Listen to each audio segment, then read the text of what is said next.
Новий ліс на висоті понад 700 метрів над рівнем моря. За кілька годин крутий схил у підніжжя гори Стій на Свалявщині застелили тисячами молодих саджанців, які на території Березниківського лісництва з'явилися завдяки черговій акції «Майбутнє лісу у твоїх руках».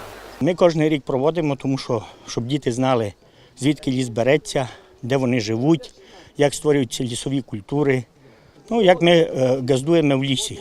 Коли людина власними руками спробує посадити дерево і відчує цю нелегку справу, то в майбутньому навряд захоче його знищити. Тому акція, перш за все, допомагає виховати у підростаючого покоління шанобливе ставлення до природи і побороти байдужість до навколишнього середовища.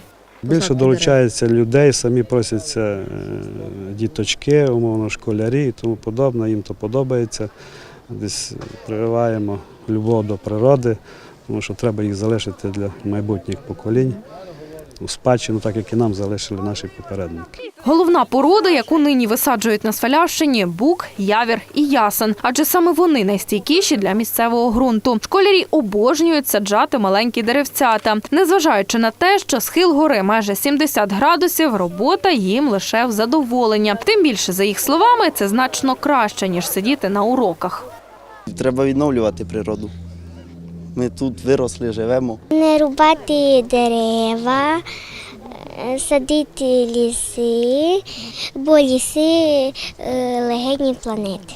Вчителі долучили до акції з озеленення разом із лісівниками та дітьми. Обсяги засаджування лісу на території Закарпаття з кожним роком зростають і перевищують розміри санітарних рубок. Лісівники ж дотримуються головного принципу – заготовив одне дерево – посади два.